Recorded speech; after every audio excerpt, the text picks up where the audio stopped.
quiénes eran, por qué lo hacían y cómo ocurrió.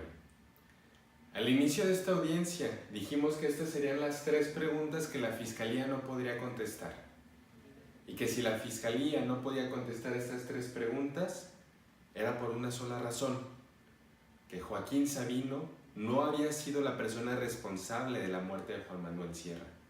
Y es efectivamente lo que ha acontecido en esta audiencia de juicio oral. Después de haber escuchado la evidencia, después de haber escuchado a los testigos, después de haber analizado la información, ustedes han notado que la Fiscalía no ha dado cabal cumplimiento a su obligación de acreditar más allá de toda duda razonable la responsabilidad de Joaquín. Y esto es por lo siguiente: se ha establecido que el día 3 de diciembre a las 10:20 de la noche llegó un vehículo inusual cerca de la casa de Juan Manuel Sierra. Se ha establecido también que de este descendieron 2 personas que bajaron del vehículo e ingresaron al domicilio. Se estableció también que a las 10:30 se escuchó un disparo, que tras este disparo se llamó a la policía, que la policía llegó al domicilio y encontró a Juan Manuel Sierra herido, acompañado de Joaquín.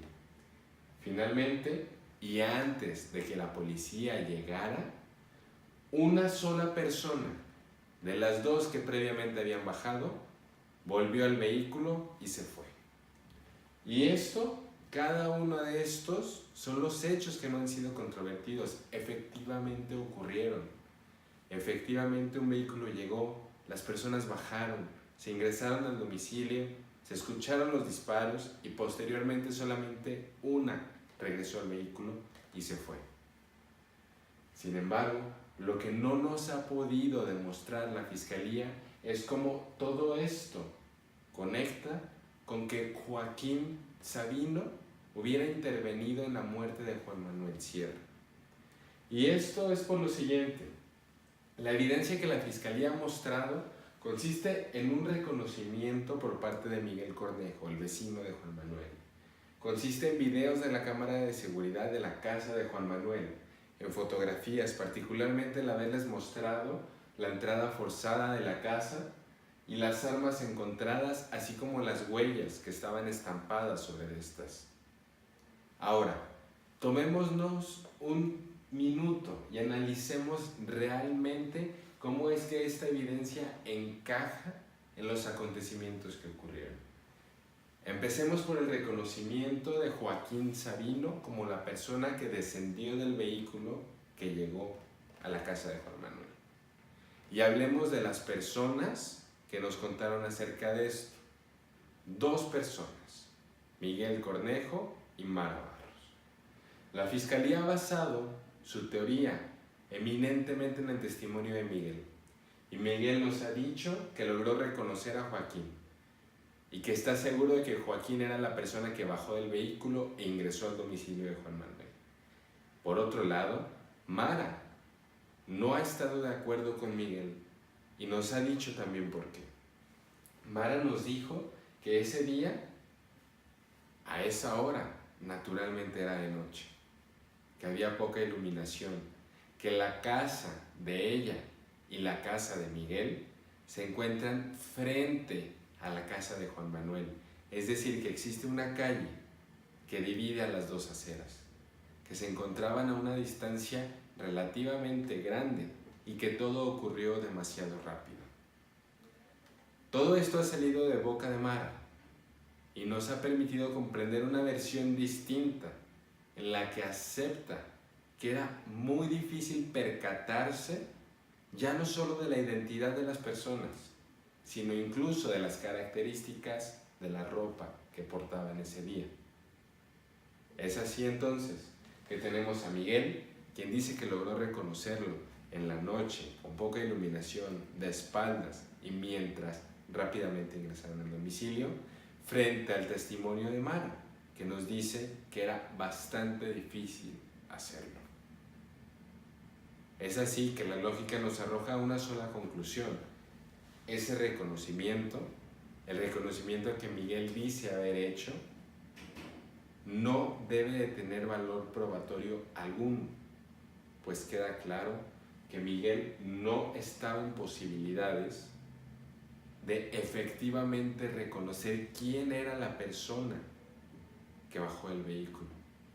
Y aún más, ni siquiera, naturalmente, podía decir que esa persona era Joaquín. Ahora, los videos que ustedes han visto nos muestran una sola cosa, que 2 personas llegaron al domicilio. La calidad de las imágenes y la propia grabación no nos permiten establecer ninguna otra información que no sea el que 2 personas estaban afuera de la casa de Juan Manuel. No permiten llegar a la conclusión de que ninguna de ellas 2 era Joaquín. Y eso es claro, es lógico y es evidente. Las fotografías mostradas por el perito lo único que hacen es decirnos que la entrada estaba forzada. Y efectivamente, la entrada estaba forzada porque estas 2 personas ingresaron al domicilio. Las armas que se encontraban efectivamente estaban ahí. Y estaban ahí porque fueron empleadas por las personas al interior de la casa. Y las huellas también estaban ahí porque todas estas cosas fueron manipuladas por Joaquín y por Juan Manuel. Pero ahora, ¿quién nos ha dicho cómo es que toda esta evidencia, cómo es que la existencia de todos estos objetos encajan y qué fue lo que sucedió con cada uno de ellos? No es otro sino Joaquín. Joaquín nos ha contado que ese día se encontraba en casa de Juan Manuel desde antes de que todo esto ocurriera. Antes de las 10:30, Joaquín ya estaba en la casa de Juan Manuel. Nos ha explicado por qué. Nos ha dicho que se encontraban trabajando en una nueva obra, que se encontraban componiendo una canción, la letra particularmente. Y es claro, todos lo sabemos, que Joaquín y Juan Manuel son cantautores famosos y que anteriormente han colaborado en muchas ocasiones. También nos ha dicho cómo fue que efectivamente ocurrieron los hechos, y esto es que a las 10:30 2 personas ingresaron, 2 personas bajaron a la biblioteca, 2 personas los atacaron, que Juan Manuel tomó un arma, intentó realizar un disparo y en ese momento fue herido con un cuchillo, que en el momento en que fue herido las 2 personas huyeron. Y también, entonces, ha quedado claro cómo es que cada una de estas partes de la evidencia encaja en una historia.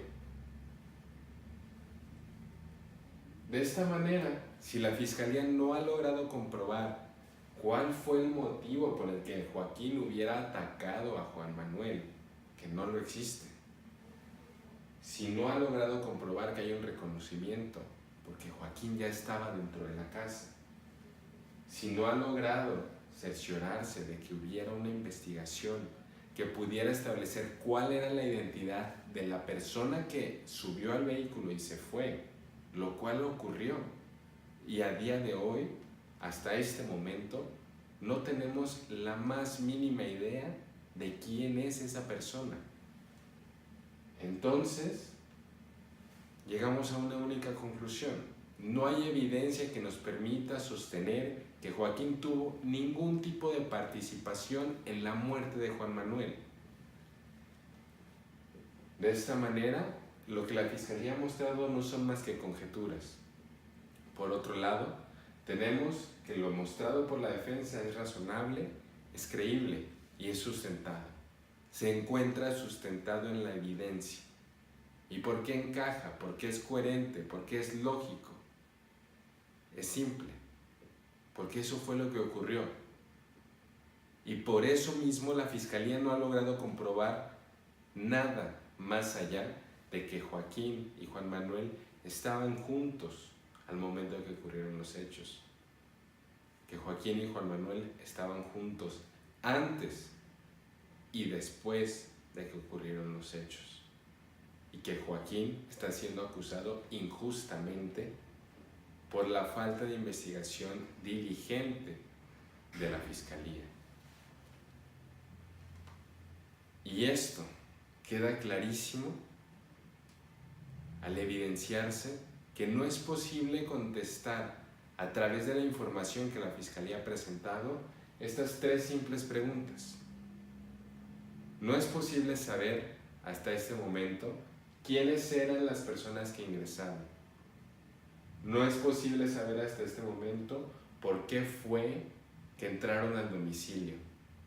No es posible tampoco establecer hasta este momento cómo fue que Juan Manuel fue privado de la vida. No sabemos nada desde el momento en que estos dos desconocidos ingresaron a la casa hasta el momento en que el oficial de policía, Fito Pez, encuentra a Juan Manuel herido. Entonces lo único que ha quedado comprobado es que Joaquín se encontraba en el lugar, que Joaquín se encontraba acompañando a Juan Manuel, que Joaquín tuvo contacto con la evidencia, pero de ninguna manera podemos concluir que Joaquín tuvo nada que ver con su muerte. Y es entonces en este momento que existe una duda razonable en beneficio, en favor de Joaquín, porque la Fiscalía ha sido incapaz de establecer la secuencia de hechos, mucho menos de probarla. Y es de esta manera que se solicita que dicten un fallo absolutorio en favor de Joaquín Sabino, pues él no tiene la culpa, él no es responsable, él no tiene por qué sufrir las consecuencias de que la Fiscalía no haya podido contestar 3 simples preguntas. ¿Quiénes eran? ¿Por qué lo hacían? ¿Y cómo fue que ocurrió? Es cuanto.